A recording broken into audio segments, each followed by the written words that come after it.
Mieux travailler ensemble en alliant sens, épanouissement et performance, j'ai envie de vous montrer ce que j'ai la chance de voir tous les jours.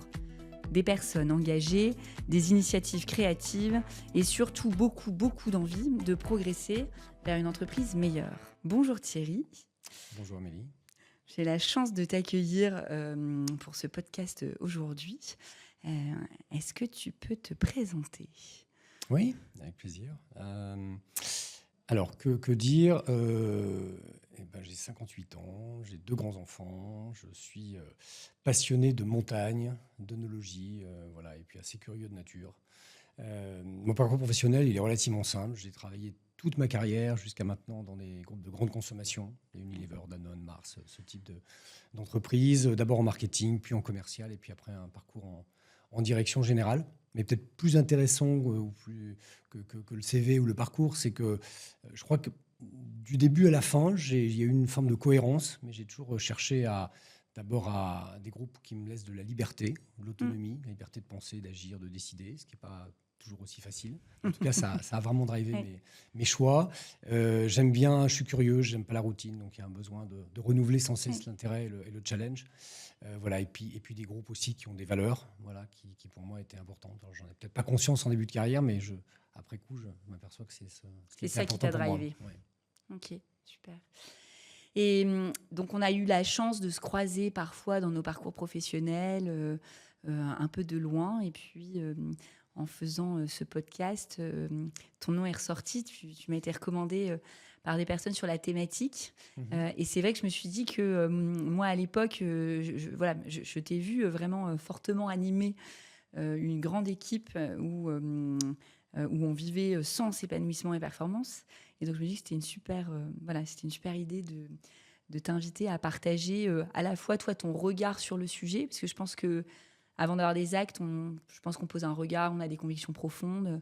Et puis ensuite, peut-être que tu nous donnes des astuces, parce que je pense que maintenant, tu en as vu des équipes, tu as vu plein de contextes.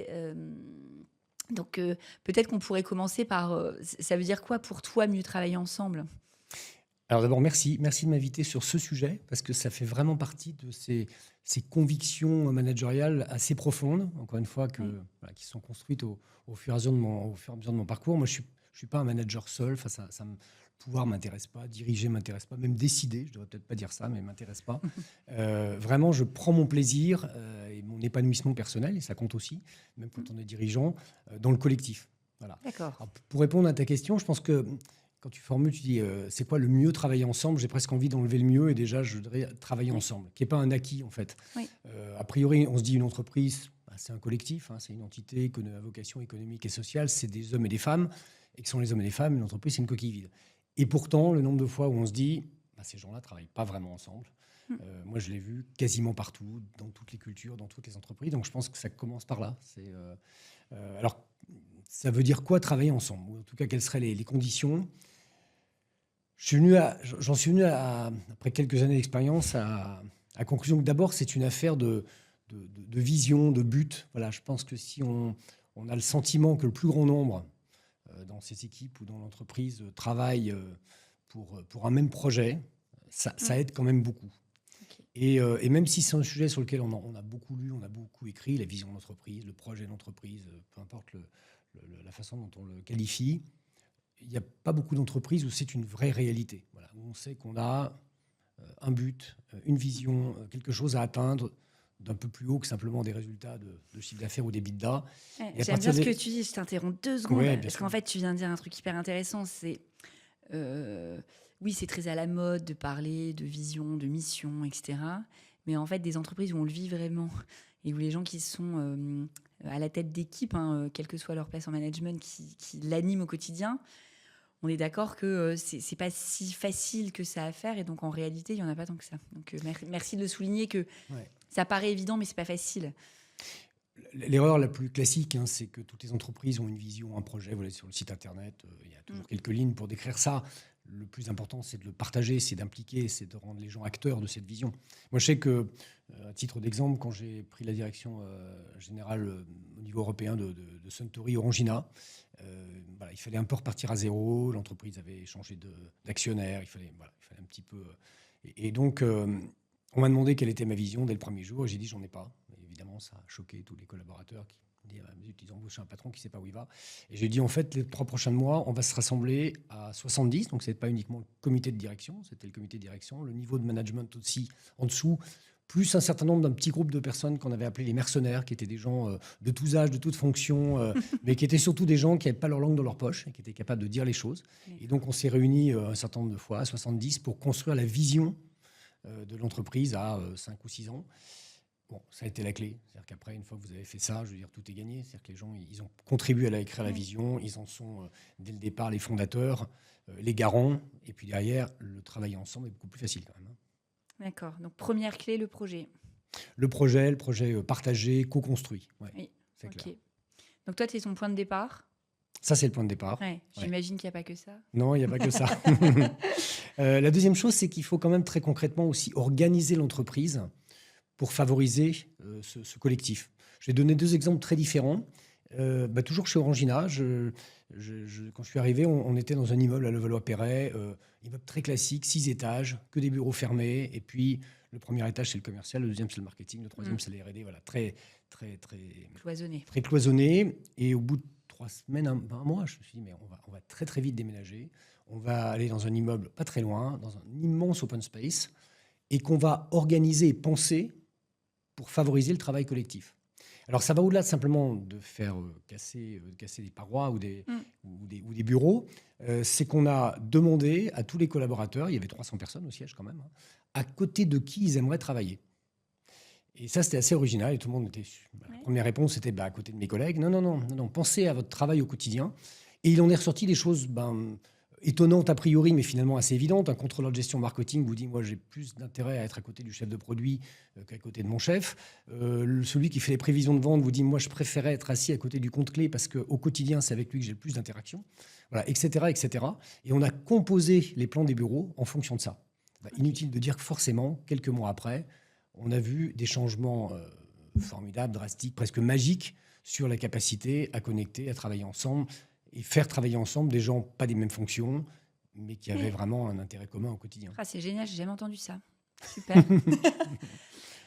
Et c'est très pragmatique. C'est à la fois très simple comme question. Oui. Et pour autant, on n'y pense pas. On n'y pense pas. Et puis il y a des résistances. Il faut jamais omettre de mentionner ça. Les managers de ces personnes qui ont voulu aller travailler loin de leur manager direct, alors loin, on parle de 10 mètres, de 15 mètres, mais psychologiquement, il y a beaucoup de managers qui disent, je ne vais pas avoir mon équipe autour de moi. Non, et c'est pas grave. Et puis finalement, au bout de quelques mois, tout le monde a oublié ça et puis a vu la facilité de contact et de travail au quotidien. Ouais. Alors c'est intéressant, ça amène quand même la question de... il faut assumer ça quand même en tant que patron et puis avec ton codir. Parce qu'on le dit, il faut quelques mois pour accompagner la résistance. Ça paraît tout simple, mais effectivement, ça vient bousculer quand même une tradition qui est... on est par service, je vois mes équipes, je peux vérifier ce qu'elles font tous les jours. Oui. C'est quoi ta clé, toi, pour tenir bon et pour montrer, tu vois, au quotidien que la décision, elle est solide et qu'on ne revient pas en arrière? Je crois qu'il faut faire beaucoup de pédagogie, il faut expliquer, surtout quand on prend des chemins un petit peu de traverse, qui ne sont pas des chemins habituels. Il faut expliquer, il faut faire de la pédagogie, il faut trouver des alliés. Et en l'occurrence, dans toute cette construction de vision à 70 personnes ou cette organisation des bureaux un petit peu originale, sinon assez différente, j'ai plutôt trouvé des alliés dans les jeunes générations. Voilà, les résistants ont plutôt été dans mon équipe directe. D'ailleurs, une partie de mon comité de direction qui disait, mais je n'aurais pas de bureau. Ils étaient, ça remettait en cause beaucoup de choses, beaucoup de leur routine, de leur expérience, de leur conviction, peut-être même de manager, le côté contrôlant, etc. Mais une fois que vous avez trouvé des alliés, et c'était quand même le plus grand nombre, il y a eu un peu un raz-de-marée, et les plus anciens ou les plus résistants se sont laissés emporter par la vague. Moi, je crois beaucoup à ça. C'est pour ça que j'aime impliquer aller trop profondément dans les organisations, parce qu'à un moment donné, il y a des choses qui apparaissent comme une évidence, ça emmène tout le monde. Alors, je pense que ça va intéresser les gens, là, ce que tu es en train de dire. Et donc, comment toi, en tant que DG, là, tu les vois, ces personnes ressources? Comment tu les détectes? Alors, moi, j'essaye d'être un manager le plus proche possible. Ce que j'appelle proche, c'est Malgré l'agenda qui est le mien n'est pas plus fourni que les autres, hein, mais malgré les réunions, malgré les voyages, je me force plusieurs fois par semaine à faire le tour des bureaux, à aller prendre des cafés, à aller connecter directement avec les gens, à m'asseoir à côté. Alors au début, c'est un peu surprenant. Il y a certaines entreprises dans lesquelles on me dit voilà, mais il y a le patron qui vient, qu'est-ce qu'il veut, qu'est-ce qu'il cherche, etc. Rien, sinon simplement un contact. Et puis assez vite, la parole se libère. Et puis assez vite, on voit que certains collaborateurs osent vous dire, osent vous proposer, osent vous faire du feedback et vous dire tiens, là, j'ai vraiment aimé cette intervention, là, je ne suis pas d'accord du tout. Et vous sentez petit à petit, hein, quand je parlais des corsaires tout à l'heure qu'on avait recrutés pour être un peu les trublions dans la construction de la vision, il y a un petit peu de ça. Vous percevez les gens qui, quel que soit leur âge, hein, parce que ce n'est pas vraiment une question de génération, quel que soit leur métier, qu'ils soient cadres, pas cadres, ce n'est pas tellement le sujet. C'est plutôt une question de personnalité. Et là, vous voyez émerger des gens, vous dites, ouais, ceux-là, ils vont m'aider à changer les choses et à emmener les autres. Ouais. Ouais, donc ça veut dire que toi, par là, tu as déjà des actes du travail ensemble. Tu leur montres que toi, tu es avec eux Oui. et que tu les écoutes. Tu es d'accord, pas d'accord, mais en tout cas, et ça te permet d'identifier comment ensemble vous allez pouvoir y arriver. Oui. Ok. Après, des choses de toutes simples, j'ai parlé des bureaux, mais des organisations aussi, de mode de fonctionnement. Moi, j'aime bien ces organisations un petit peu qui cassent les codes, qui cassent les services. À plusieurs reprises, chez Danone, mais chez Mars également. J'ai mis en place des business units étant comme des micro-entreprises. Hein. On a beaucoup parlé de ce type de concept à une époque. Simplement, on se retrouve autour d'une marque, d'un business, d'un sujet, et puis on a une équipe de 10-15 personnes, et là où c'est vraiment dans la transversalité, c'est cross-fonction. Et à chaque fois qu'on a mis ça en place, franchement, que ce soit des organisations pérennes ou ponctuelles, visant à mener à bien un projet, à chaque fois, c'est un énorme facteur favorisant le travail ensemble. Parce que tout d'un coup, voilà, on casse ces silos, on casse, et les gens se retrouvent derrière un projet, une ambition, un challenge. Ils se mettent à travailler ensemble, ils y trouvent du plaisir. Voilà, ça fait envie aux autres qui disent moi je peux pas avoir une business unit moi aussi pour voilà. Et je me souviens chez Mars, on a fini avec 4 business units qui avaient finalement scindé l'entreprise en 4 petites micro-entreprises. C'était un vrai bonheur de les voir vraiment travailler ensemble là où il pouvait y avoir des conflits assez classiques entre la R&D et le marketing, entre le marketing et le commercial, entre la finance et ben là toutes ces barrières tombaient mais quasiment instantanément. Ouais. Est-ce que tu remettais le projet en évidence finalement et au cœur de même l'organisation du travail? Exactement. Okay, alors ça va de pair avec des choses assez classiques. Moi j'ai toujours été partisan d'essayer de bannir les objectifs individuels. Hein, dans chaque, les cadres ou les équipes ont des objectifs individuels, collectifs. J'essaye toujours de privilégier l'objectif collectif. À partir du moment où tout le monde est sur, encore une fois, la même vision, le même projet, le même challenge, et puis en plus il est noté, il est évalué sur quelque chose qui considère l'équipe ou le collectif et plus ce qu'il a fait lui-même, bah là aussi, on oublie un petit peu son projet, sa place en tant qu'individu, même si, encore une fois, on s'exprime en tant qu'individu au sein de ce collectif, mais tout d'un coup, le collectif ne le prend pas. Donc ça aussi, c'est important. C'est pas qu'une histoire de philosophie, c'est pas qu'une histoire de vision, c'est pas encore qu'au niveau mental. Il faut aussi que très concrètement, dans l'organisation, dans la façon dont on rémunère ou on évalue les gens, ça soit également présent. Oui. Ok. Ah oui, donc tu vas vraiment au bout du collectif. Jusque dans la reconnaissance. J'essaye. C'est intéressant, merci. Et puis peut-être un dernier exemple, je ne sais pas, mais un qui me vient, déjà au sein d'un comité de direction. J'ai animé, c'est mon 4e ou 5e comité de direction. Je pense qu'une équipe, j'aime bien prendre l'analogie avec le sport. Donc on parle de foot, de rugby, de ce que vous voulez, de handball, quelles que soient ses passions personnelles. Une équipe, c'est pas simplement des joueurs que vous mettez sur le terrain avec un ballon ou avec je ne sais quoi. Il faut la conscientiser, cette équipe. Ce que je veux dire par là, c'est que prenez encore une fois une équipe de rugby ou de foot, vous pouvez mettre 11 très bons joueurs sur un terrain, vous leur donnez un ballon, c'est pas pour ça qu'ils seront une équipe performance et qu'ils vont gagner des tournois ou des coupes. Voilà. Il faut plus que ça. Il faut que chacun tienne son poste, donc il y ait des compétences individuelles, personnelles fortes. Puis ensuite, là encore, on en revient à un collectif, un projet, une solidarité, une envie de gagner ensemble. Voilà. Et moi, chaque fois que j'ai pris des équipes, là encore, ça peut paraître assez classique, mais moi, systématiquement, dans les premiers mois, on s'arrête, on part au vert, on prend un coach et on réfléchit à qui on est en tant qu'équipe. Est-ce qu'on a envie d'équipe? Qu'est-ce qui fait qu'on aurait envie d'avancer ensemble et on y passe du temps et on y passe le temps qu'il faut. Il y a des équipes à qui ça a pris des semaines et d'autres, ça a pris un an. Mais tant qu'on n'est pas sorti en disant, voilà, là, on sent qu'on a envie de travailler ensemble. On le sent parce qu'on a un projet, parce qu'on se connaît un peu mieux, parce qu'on s'accepte dans nos différences. Tant qu'on n'a pas franchi ces étapes-là, je pense qu'on ne peut pas constituer une véritable équipe de direction. Voilà. Et ça, je pense qu'après, c'est fondamental parce que quand l'équipe de direction renvoie ça, insuffle ça, bah, en dessous, ça se voit, ça se sent. Hein, moi, le nombre de fois où j'ai entendu l'équipe de direction, ils s'entendent bien, ou au contraire, on sent des tensions, ça insuffle quelque chose dans le reste de l'entreprise et ça donne cet élan vers le collectif ou ça ne le donne pas à l'occasion. Ouais, c'est intéressant, je peux vous faire le retour que moi, je l'ai observé. C'est-à-dire que j'ai vraiment vu cette magie s'opérer dans ce que tu avais mis en place. Et ce n'était pas seulement un collectif qui s'entendait bien. Tu vois, pour moi, il y a un truc bien plus fort de faire voilà, on ressentait quelque chose dans le travail que tu dis. On prend le temps qu'il faut pour qu'on ait envie de travailler ensemble. Oui. Et effectivement, je l'ai observé. J'aurais peut-être pas mis ces mots-là, mais maintenant que tu les mets, c'est exactement ça que tu fais, effectivement.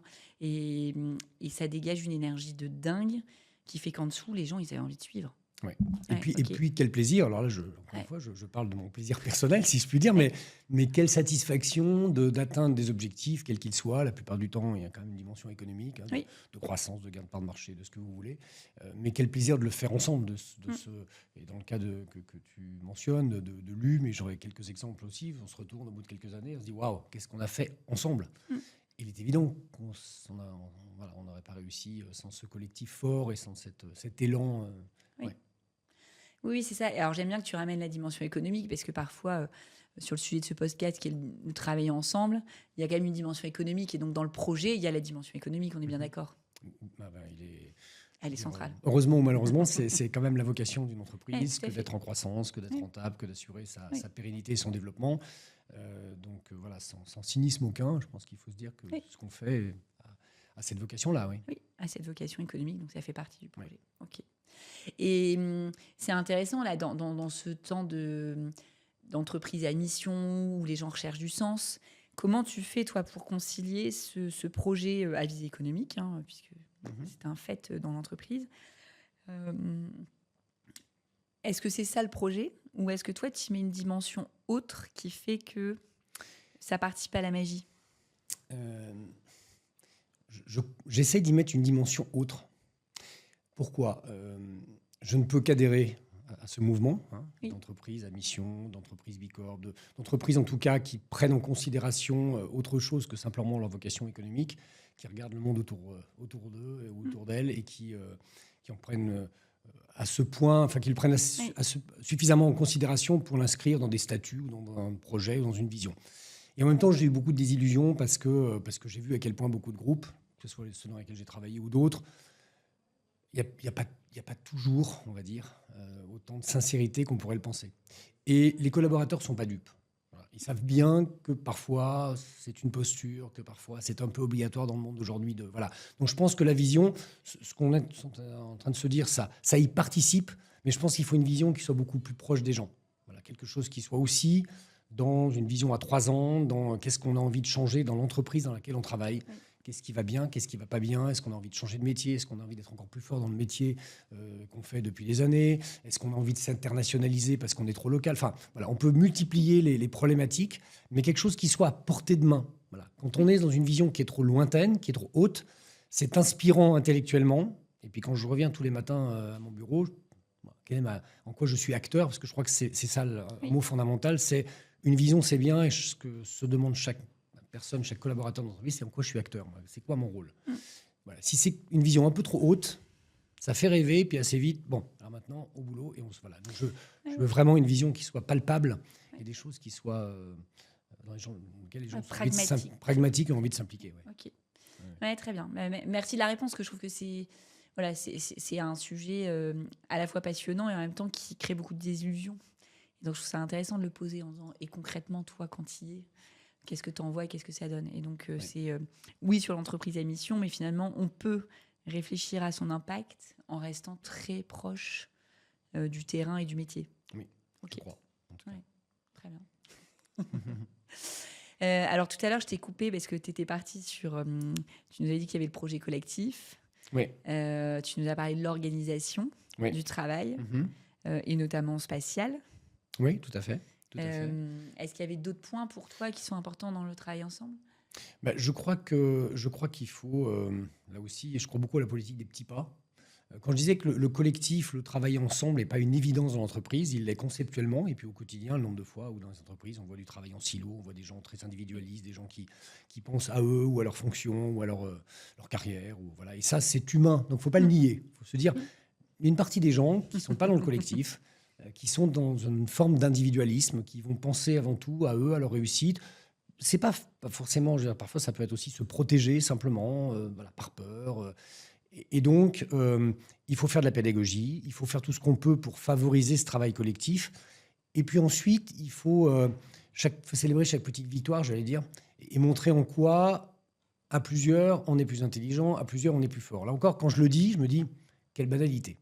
Mais en même temps, résoudre un problème complexe, c'est plus simple tout seul ou c'est plus simple à plusieurs? Évidemment, à plusieurs. Dans un monde où très incertain, je veux dire, qui peut aujourd'hui dire voilà, mon entreprise ou le monde dira voilà, c'est incertain en permanence, on se pose des questions, est-ce qu'on va dans la bonne direction? Pour chercher une bonne direction quand on est perdu, est-ce qu'il vaut mieux être tout seul ou à plusieurs?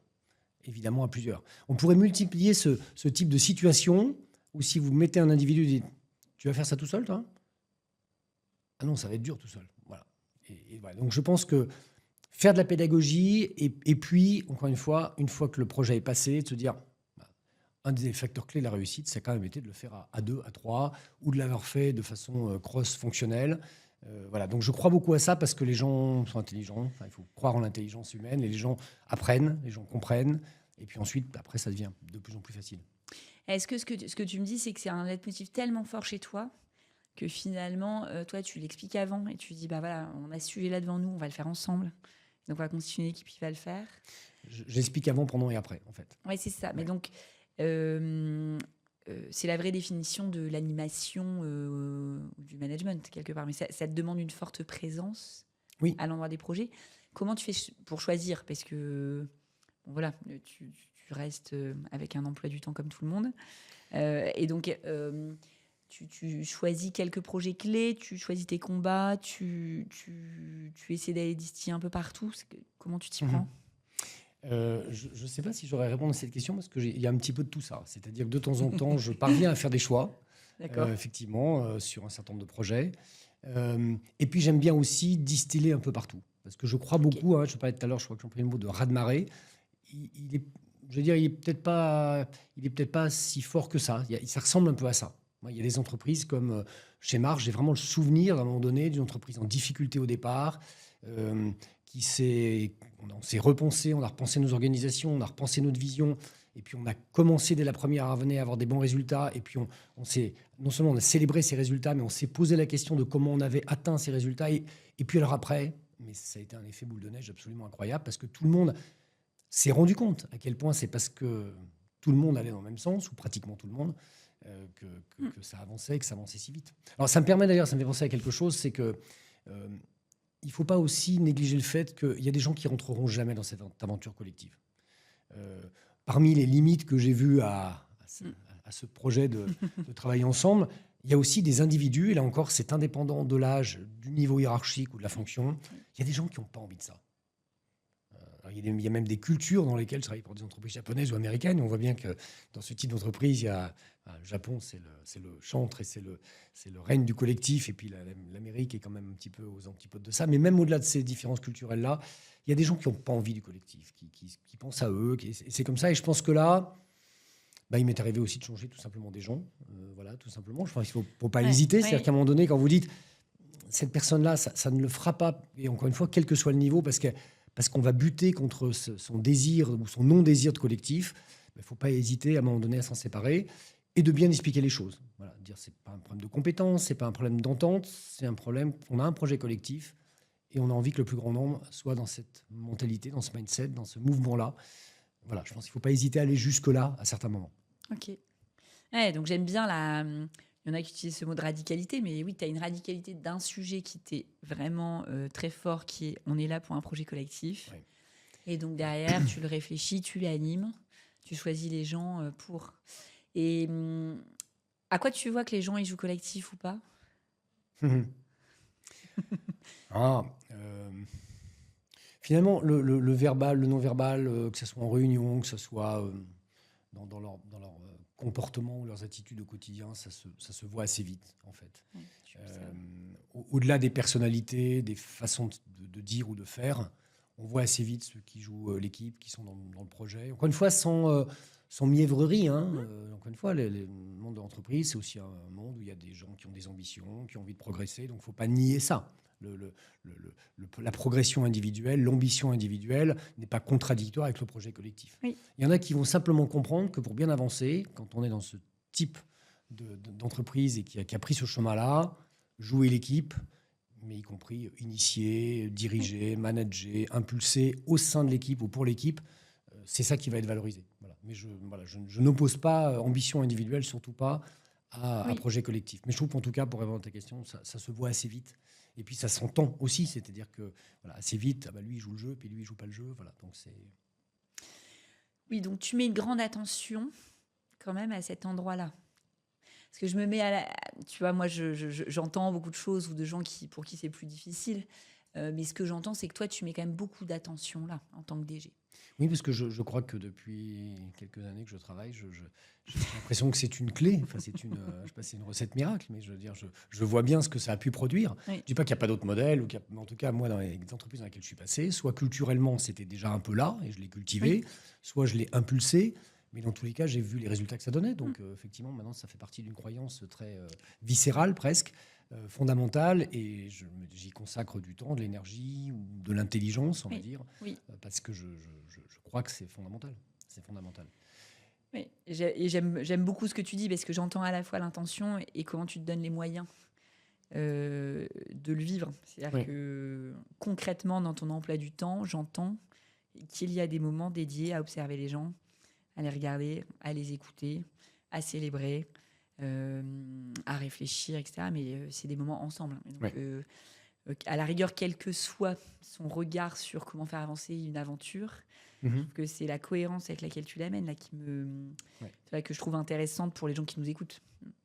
Il y a deux choses qui me traversent l'esprit en t'écoutant. La première chose, c'est que il faut pas négliger ou sous-estimer le fait que il y a encore beaucoup de gens qui résistent à ça. Hein. Il y a encore beaucoup de gens qui voient le manager ou le leader, ou que ce soit le directeur général ou le chef de service, comme le sachant, comme celui qui doit nous apporter des solutions. Forcément, voilà, s'il est à ce niveau-là, s'il est payé à ce niveau de salaire, c'est que forcément, il vient avec des solutions, il vient avec une stratégie, il sait. Voilà. Il y a encore vraiment ce schéma-là, encore qui résiste, hein, qui est là encore partout. Et donc, quand vous arrivez, quand je disais, je me souviens vraiment de ce discours introductif chez Orangina à la cantine, où on m'a présenté à tous les collaborateurs, on m'a dit alors, qu'est-ce que vous allez faire? J'ai dit, je ne sais pas. Ça a jeté un froid incroyable. Et j'en ai entendu parler pendant des mois. Mais comment ça, tu sais pas? C'est-à-dire qu'on est allé te chercher, je sais plus d'où je venais, et on t'a recruté et tu sais pas. Ah non, je sais pas. Et évidemment, je savais un peu, mais j'avais surtout envie de bien leur faire comprendre on allait définir la stratégie et la vision ensemble.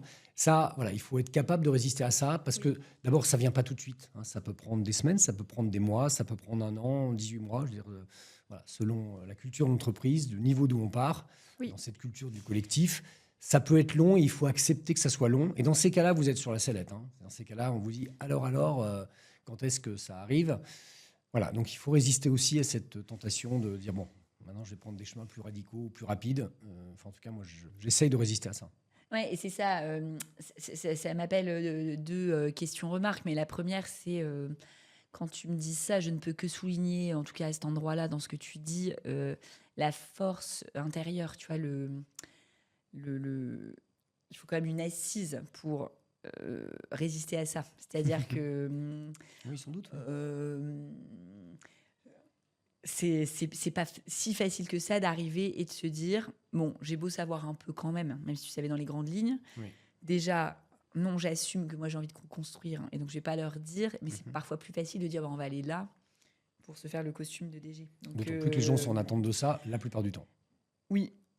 Et ça, j'ai aussi envie de le souligner parce que je pense que ça soit sur le poste de DG, mais sur le poste de manager, ou même on le voit sur des nouveaux collaborateurs qui arrivent et qui ont envie tout de suite de montrer qu'ils savent faire, etc. Oui. Je trouve que dans le travail ensemble, le fait de dire, bah, en fait, j'arrive bien sûr que si je suis là, c'est pas un hasard. Mais par contre, chez vous, j'y connais rien, donc je vais écouter. Je trouve que c'est un super exemple voilà, intéressant dans le travail ensemble. Et ça m'a amené à la deuxième question qui me dit, il y a un regard sur le DG, donc on voit à peu près ce dont tu parles, mais pour toi, c'est quoi donc être DG? Comment tu le vis, ton rôle de DG? C'est quoi ta responsabilité de DG? Je devrais avoir une réponse du tac au tac, là, hein. Non, Mais c'est pas forcément, parce que pour moi, c'est vraiment un ensemble de choses. La première fois que j'ai été nommé donc, à ce type de poste, je crois que ce qui m'a vraiment fait envie, ça n'a jamais été la posture, encore une fois, encore moins le pouvoir, c'est la charge, la responsabilité. Je crois que ça me plaît assez. Je le vois comme ça. D'ailleurs, chaque fois que des collaborateurs m'ont dit « Mais est-ce que tu crois que je pourrais être DG ?» ou j'insiste d'abord là-dessus en disant « Vous devez juste avoir envie de porter des responsabilités assez diverses. Hein. Elles ne sont pas que juridiques ou autres. Elles sont économiques, elles sont humaines. Mais vous devez dire « Est-ce que j'ai envie de prendre en charge ?» Voilà. Et pour moi, c'est d'abord la première chose. Voilà, soit on aime ça, soit on a envie de se sentir responsable d'un collectif et d'un projet avec les difficultés, les aléas que ça comporte, ou on n'est pas prêt à ça, et auquel cas, il faut choisir un métier de spécialiste, d'expert, etc. Je pense qu'après, il y a ce côté, pour en revenir au sport, entre entraîneur, recruteur, coach, voilà, et parfois entraîneur-joueur aussi. Voilà, donc ça, je trouve ça passionnant. C'est-à-dire que, en tout cas, moi, je le conçois avant tout comme un rôle qui anime un collectif. Ouais. Oui. Donc ça veut dire recruter les bonnes personnes, ça veut dire, comme je l'ai dit, former les bonnes équipes, c'est partir en coaching, voilà, je trouve que ça, c'est riche, c'est plaisant, puis c'est vraiment c'est là-dedans que je crois que je m'épanouis, hein, vraiment. Et puis après, c'est évidemment la diversité des problématiques, c'est aussi ça, mais ça, c'est plus banal, mais voilà, de se dire qu'on touche un peu à tout, je trouve ça intéressant. Oui. Parce qu'intellectuellement stimulant, j'entends. Oui, t'es pas le premier qui me dit. Il y a une personne qui m'avait dit, avec une métaphore, en fait, la seule grande compétence qu'il faut avoir pour être DG, c'est d'être capable de dormir avec un sac à dos assez lourd. Et j'aimais bien le fait de dormir, parce que c'est-à-dire qu'il faut avoir envie, mais il faut aussi être capable voilà, de le porter sans que ça nous pèse trop et qu'on n'en dorme plus. Donc, ok. Et j'avais envie de souligner on est responsable des hommes, tu vois, qu'on a envie de porter la responsabilité d'hommes et de femmes. Oui. Et ça, c'est intéressant dans la manière de regarder, je pense, le travailler ensemble. Bien sûr. Alors, on ne peut pas déconnecter, mais ce rôle de DG, le besoin ou l'envie ou la nécessité de travailler ensemble, et puis la façon dont on s'entoure. Hein, là encore, il y a plein de choses dans les réponses que je donne. Parfois, je me dis, au moment où je les donne, je me dis, c'est d'une banalité affligeante. Et en même temps, c'est savoir s'entourer, mais de façon très, très fine. C'est qui est-ce que je recrute? Des hommes, des femmes, des jeunes, des moins jeunes, des gens qui sont du pays dans lequel on travaille ou qui viennent de l'étranger, des gens qui ont eu des expériences de vie aussi riches, de se dire que ils ont envie de collectif, quelles sont leurs valeurs. Enfin, tout ça est presque une science. C'est savamment. Non, mais ça doit être savamment pensé. C'est pas.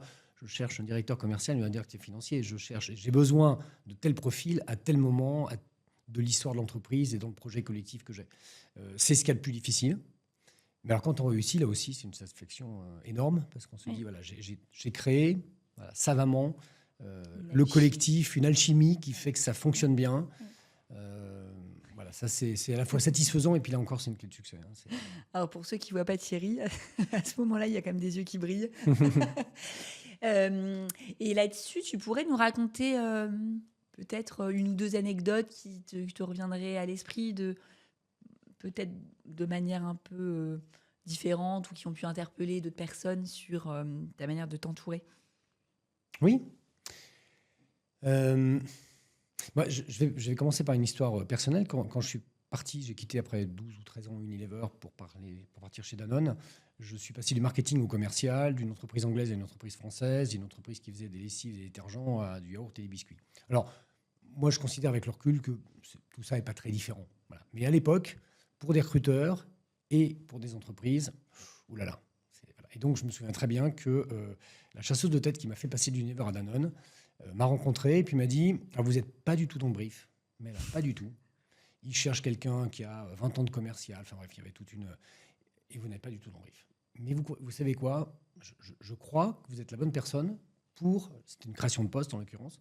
Et puis, j'ai été présente. Alors, Danone a commencé par dire, à l'époque, c'est pas du tout ce qu'on recherche.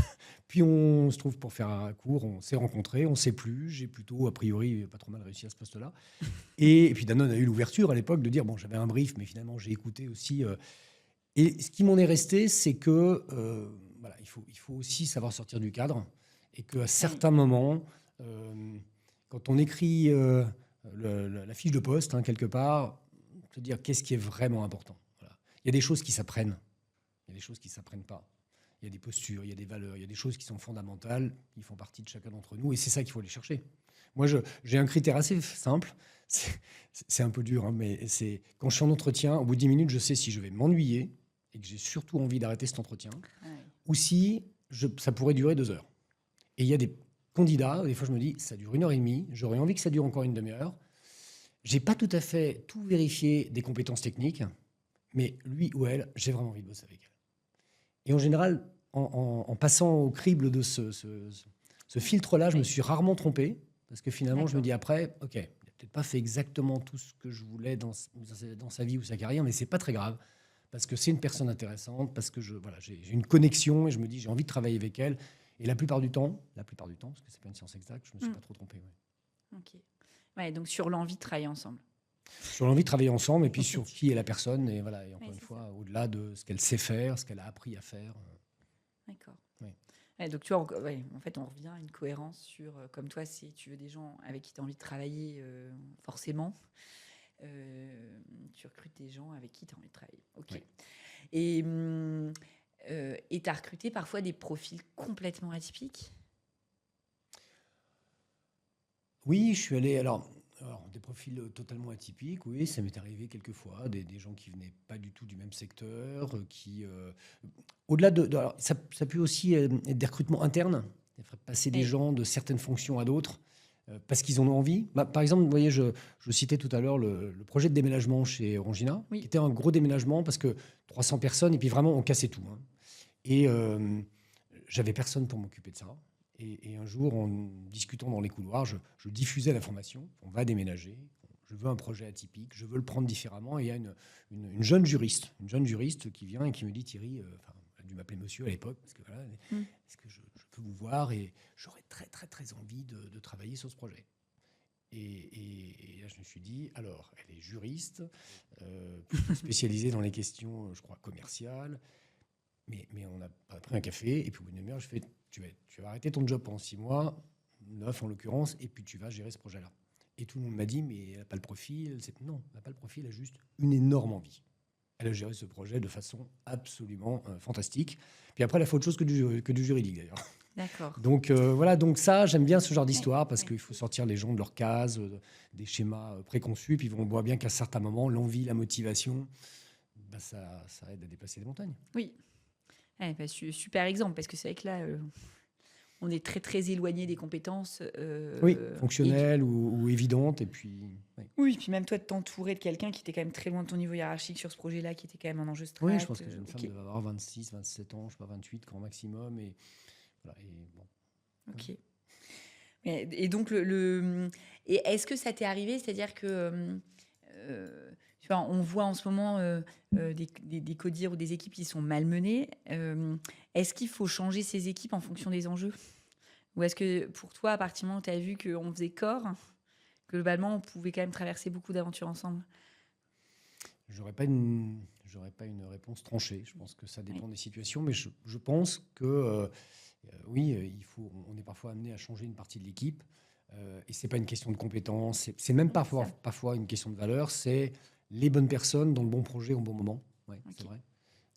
C'est vrai. C'est pas ce qu'il y a de plus drôle à faire. Mais si je regarde les 4 ou 5 comités de direction que j'ai été animé, parfois j'ai pris des jobs en ne changeant strictement personne pendant 3 ans, parce que j'ai estimé avoir juste la bonne alchimie, comme on pourrait utiliser un mot que tu as utilisé un peu plus tôt. Et puis parfois me rendre à l'évidence, non, ça ne marchera pas. Voilà. C'est des gens bien, c'est des gens compétents, mais ça ne fit pas avec le projet et la façon de mener à bien ce projet. Ouais. Donc, voilà, c'est aussi notre rôle de manager de prendre ce genre de décision. Ouais. Oui, c'est ça. Qui sont pas. Et est-ce que tu le fais c'est intéressant parce que souvent c'est un sujet délicat pour les managers, les dirigeants. Oui. Est-ce que tu as une méthode? Est-ce que tu as des bonnes pratiques sur... c'est-à-dire, est-ce que tu parlais beaucoup de pédagogie, est-ce que tu accompagnes ou est-ce que tu estimes aussi que toi, dans tes proches collaborateurs, il y a une forme d'évidence et de facilité qui doit se mettre en œuvre? Jusqu'où tu laisses ta chance? La chance... Alors, j'ai plutôt envie de dire que je laisse toujours la chance au démarrage. Voilà, je ne suis jamais arrivé dans un poste en me disant au bout de 3 semaines, lui oui, lui non, enfin, ou elle non. Je pense qu'il faut laisser un certain nombre de mois, travailler ensemble, et puis à un moment donné, voilà, on arrive à une certaine conclusion, et puis après, on fait les choses, j'allais dire, aussi bien que possible, mais on parle d'humain, hein, donc Oui. c'est jamais une science exacte. Voilà, on dit les choses, on pense avoir été clair, la personne en face le reçoit ou le reçoit pas. Enfin, voilà, il y a multiples exemples comme ça. Oui, donc tu donnes la chance, tu mobilises sur le projet, tu regardes comment la personne répond. Et tu restes aussi dans cette animation-là sur le projet, ou alors à l'endroit où les gens sont en difficulté, tu remicromanages un peu sur dire, tu vois, là, dans ta fonction, tu n'es pas du tout là où je t'attends. Ou est-ce que tu restes sur le projet collectif? Là aussi, je ne sais pas si je peux faire une réponse tranchée. J'aurais plutôt tendance à dire je reste sur le projet collectif, mais en même temps, j'ai été élevé, mon premier job de directeur général, c'était chez Danone, qui a toujours plutôt promu une vision de ce poste-là qui soit entre la stratégie et l'opérationnel, qui a toujours demandé à ses patrons de filiales d'être aussi, non pas dans le micromanagement, mais dans l'opérationnel. J'ai le souvenir d'ailleurs à l'époque de Franck Ribot qui dirigeait le groupe et qui allait voir des clients, qui allait voir des fournisseurs, qui allait sur le terrain. Enfin, voilà, c'était pas quelqu'un qui restait enfermé dans son bureau, c'est vraiment quelqu'un qui était proche des gens, de ses équipes ou d'externes. Ça a insufflé quelque chose. Voilà, ça m'a beaucoup appris. Et donc, ensuite, j'essaye d'alterner, d'être entre le projet, la vision, le collectif, et puis en même temps, aussi être au courant des choses et aller se confronter au terrain, encore une fois, en interne ou en externe. Je pense que c'est fondamental. D'accord. Et alors, peut-être sur les dernières questions, tu as commencé à en parler, des limites. Est-ce que tu t'es heurté à certaines limites sur ce mieux travailler ensemble? Est-ce que tu pourrais nous en décrire certaines? Oui, j'en vois deux qui me viennent. Donc une que j'ai commencé à partager, c'est vraiment les résistances individuelles. Là, c'est vraiment, c'est pour moi la plus forte. Voilà, j'ai été amené dans tous les postes où j'ai toujours été confronté à un moment donné à une personne qui rentre pas dans ce schéma-là, qui n'en a pas envie, et malgré toute la pédagogie qu'on peut faire, malgré toutes les preuves que vous pouvez apporter, il y en a qui s'excluent presque d'eux-mêmes de ce projet-là. Voilà, et là, il n'y a pas d'autre solution que de s'en séparer. Voilà, mais ça, c'est une vraie première limite. Et il faut en être conscient et pas être un petit peu trop un peu rêveur et se dire non, mais tout le monde va adhérer. Parce que tout le monde n'adhère pas, et la diversité est dans l'humanité, c'est comme ça. La deuxième, c'est que je me suis aperçu que quand tout va bien, que je parlais du raz-de-marée, quand tout fait boule de neige, quand les résultats sont là, c'est facile, finalement. Parce qu'à un moment donné, c'est pas facile au début, mais quand les résultats viennent, tout le monde se dit évidemment. Parce qu'on a su tous travailler ensemble. Derrière. Et puis alors, quand on connaît soit une crise, soit une baisse des résultats, là, les réflexes primaires réapparaissent très fortement. Et là, j'ai vu des entreprises qui, tout d'un coup, redescendaient en l'espace de quelques semaines au niveau d'il y a 2 ans, où là, tout le monde se recroqueville, se ressent sur lui-même, sur sa fonction, se protège. Et là, c'est très dur parce que j'ai l'impression, on se dit, mais on a fait là, tout le collectif qu'on a construit depuis 2 ans, il a disparu en un coup de baguette magique. Alors ça, c'est super dur. Ça, c'est super dur.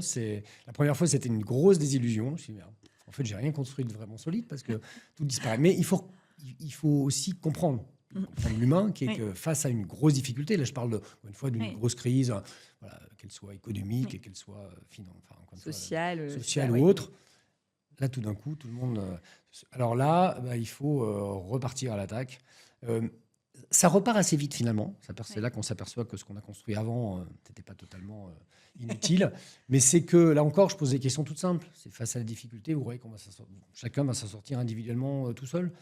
Assez vite, il réapparaît évident à tout le monde que, bien sûr, que c'est en travaillant ensemble, et en évitant de se tirer dans les pattes, et en évitant d'accuser le voisin, et en attendant des choses très humaines, très malheureusement, qu'on voit partout. Voilà, le collectif est souvent la solution à ces phases de difficulté. Mais il y a vraiment toujours systématiquement, je l'ai vu à chaque fois, une tentation ou un retour à des réactions, encore une fois, très très individualiste, très... Ouais, ça, c'est une évidence. Ouais. Et comment tu te... Parce que c'est pesant. C'est-à-dire que là, quand tu nous l'exprimes, on a l'impression que c'est super facile pour toi. Tu vas chercher où l'énergie? Tu vois, dans ces moments de crise, j'imagine que toi, ça augmente la charge sur tes épaules, etc. Comment tu fais pour rester en énergie, en disponibilité, pour aller réinsuffler ça? Ouais, alors bon, je vais vous dire, je suis très humain. Il y a toujours un moment donné où ça me déprime. Non, le mot est peut-être un peu fort. Non, mais le mot est peut-être un peu fort, mais c'est moments où j'ai quelques situations, et pratiquement dans toute l'entreprise, il y a des moments où c'est rare que tout aille bien sur le long terme. Alors à chaque fois, c'est une désillusion profonde, mais c'est pas possible. Et là, je passe par une phase un peu de descente, voilà, le moral, de remise en question aussi. Ça m'est arrivé, de remise en question presque fondamentale. Est-ce que je prends la bonne voie? Est-ce que c'était la bonne solution? Est-ce que finalement tout ça a servi à quelque chose? Après, mes convictions profondes, là où je puise mon énergie, reprend le dessus. Mais il faut parfois quelques jours et parfois quelques semaines et parfois un petit peu plus. Oui, bien sûr. Il faut toucher le fond de la piscine pour se redonner l'impulsion et dire bon, allez, on va repartir parce que je suis persuadé quand même fondamentalement que c'est le collectif et le travail ensemble qui va nous aider à remonter la pente. Mais j'ai pu douter souvent et me poser des questions et me dire à quoi bon. Enfin, voilà, non, mais merci de le partager parce que c'est vrai que je pense que tout dirigeant, tout manager passe par là, même tout individu. Et alors après, tu réponds pas parce que c'est peut-être... comment tu fais? Parce que tu as des responsabilités, donc tu peux pas forcément montrer que toi, tu es complètement dans le fond de la piscine. Est-ce que tu t'isoles? Est-ce que tu fais semblant le temps que ça revienne? Est-ce que ça dépend des moments? Non, souvent, alors moi, ma technique à moi, elle est simple. Elle est de m'extraire du monde. Pas de m'enfermer dans mon bureau, pas du tout, mais d'aller prendre 3 jours et d'aller marcher, par exemple. J'aime faire de la montagne, j'aime faire marcher dans le désert, j'aime là où il n'y a personne, où il y a du silence, il y a une forme de vacuité. Ça me ressource vraiment. Alors déjà, ça me ressource en temps normal, c'est ça qui me redonne de l'énergie. J'ai besoin de ça. Trop d'exposition sociale, à un moment donné, me mange de l'énergie, donc j'ai besoin d'aller rechercher cette énergie. Dans ces moments-là, je ne dis pas que je l'ai fait toujours, mais en général, c'est assez magique. Je pars. Et là, je réfléchis tout seul, si je puis dire, au sens de la vie, ou en tout cas, voilà, ce qui est juste, moins juste, sans cette pression, je vais dire, quotidienne, sociale. Et puis, c'est en général là que je retrouve mes ressources. Et un peu les fondamentaux, en se disant, finalement, je m'extrais de tout ça pendant cette crise ou de ce marasme pendant 3 jours, 4 jours. Et puis, tout d'un coup, l'essentiel revient assez facilement. En tout cas, moi, c'est ma méthode. Et je crois que tout le monde n'a pas cette... comment dire, chacun aura ses moyens de se ressourcer, mais je pense que pour un dirigeant, c'est vraiment fondamental de se connaître au point de se dire, dans ces cas-là, qu'est-ce qui va m'aider à faire le vide? Voilà, parfois, d'autres, ça va être plutôt d'aller voir des amis, d'aller voir, je sais pas, qu'est-ce qui me permet de faire le vide et qu'est-ce qui me permet de revenir à l'essentiel, de faire table rase et de me dire, qu'est-ce qui est vraiment important. Mais merci de partager au moins ton exemple parce que ça donne peut-être des idées. Et moi, ce que j'entends, c'est aussi je sais pas quel est le mot, mais la capacité à s'extraire au moment d'une crise. Oui. Et ça, je crois que c'est aussi quelque chose de fort. C'est-à-dire que pour pouvoir retravailler avec les autres et toi pouvoir réinsuffler l'énergie, être capable de dire, là, il faut que je m'extrais pour bien le refaire. Encore une fois, ça paraît évident, mais dans les faits, on en voit beaucoup qui vont culpabiliser, se dire je peux pas partir maintenant, que vont penser les autres du fait que je m'extrais à ce moment-là. J'allais dire, pour moi, c'est pas très difficile parce que il y a des moments, c'est presque vital. Non, mais vraiment, je le dis, c'est vraiment le bon mot. Je sais que si je m'extrais pas, si je fais pas ce pas de côté, si je vais pas m'aérer vraiment, puis quand je dis m'aérer, c'est vraiment, c'est tout seul et au milieu de la nature et loin de tout. Si je ne fais pas ce pas-là, je sais que ça va mal se passer. J'ai besoin de ce ressourcement, mais presque profond et fondamental. Voilà, donc à partir de là, j'ai pas de mérite, c'est une question de survie. C'est une manière de voir les choses. Mais moi, je vois des gens qui sont capables de s'oublier même à cet endroit-là, même dans la survie. Et donc, je trouve que c'est un super exemple, mine de rien, concret, de prendre soin de soi pour prendre soin des autres. Parce que au poste où tu es, de directeur général comme d'autres, en fait, prendre soin des autres, c'est primordial. Donc, j'entends la capacité à le faire. Non, non, Je le c'est retiens pour moi aussi. Est-ce que tu avais envie de rajouter une ou deux choses, tu vois, auxquelles tu avais pensé, où tu te dis, tiens, quand même, je trouve ça passionnant. Ouais, c'est marrant parce que quand tu m'as appelé pour me parler de ce podcast et de ce sujet, j'ai totalement omis quelque chose de fondamental, qui est que quand même, c'est mon job actuel. Voilà, j'ai pris il y a quelques mois, hein, c'est tout récent, la direction générale d'un groupe international de viticole, voilà, qui donc a des vignobles dans plusieurs pays européens. Et la famille qui possède ce groupe m'a confié les rênes. Et je me suis aperçu au bout de quelques semaines que ce groupe n'était pas un groupe. C'est-à-dire que c'était une multitude de domaines et de filiales un peu partout en Europe qui étaient très indépendants et ne travaillaient pas ensemble. Et finalement, le projet le plus important, c'est comment faire travailler tous ces gens ensemble. Mm. Et ça m'est venu que, voilà, en cours de discussion, c'est quand même incroyable parce que là, je suis confronté à ça, mais alors quotidiennement. Oui. Et là, avec le groupe a 130 ans d'existence, j'ose dire 130 ans de culture individualiste. Alors le côté positif, positif, je vais dire culture entrepreneuriale. Si je suis réaliste, ce n'est pas que de l'entrepreneuriat, c'est vraiment de l'indépendance forcenée. Et comment, voilà, faire en sorte que ces gens-là qui ont toujours appris à travailler seuls, ou en tout cas chaque pays dans sa direction, indépendamment des autres, travaillent ensemble, trouvent un intérêt à travailler ensemble. Donc là, on est au cœur du sujet. Et là, là, c'est pas facile. Et j'ai beau de temps en temps me dire, mais tu l'as fait plein de fois.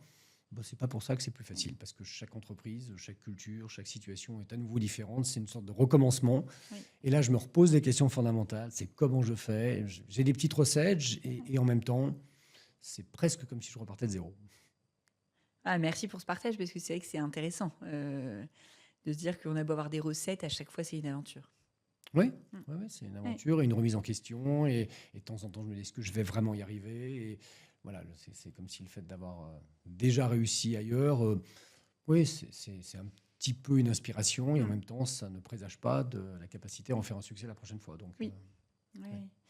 Bon, en tout cas, je vois bien, là, à l'issue de cet échange, pourquoi on m'avait donné ton nom. Sur le travailler ensemble. Et dans le mieux travailler ensemble, tu vois, pour moi, il y a la dimension d'amélioration continue. Oui. C'est-à-dire qu'il y a travailler ensemble, et puis en fait, on peut toujours essayer d'aller un peu mieux travailler ensemble. Et donc, voilà, j'aime ça, la notion de se dire, tiens, comment on repousse un petit cran plus loin à chaque fois qu'on est arrivé à quelque chose de stable. Oui. En tout cas, merci beaucoup Thierry pour ce moment. J'espère que vous aurez passé un bon moment avec nous et que vous aurez retenu plein d'astuces et que vous repartirez avec autant d'énergie que moi j'en ai. À très bientôt. Et puis, je te souhaite une bonne journée Thierry. Merci beaucoup. Au revoir. Au revoir.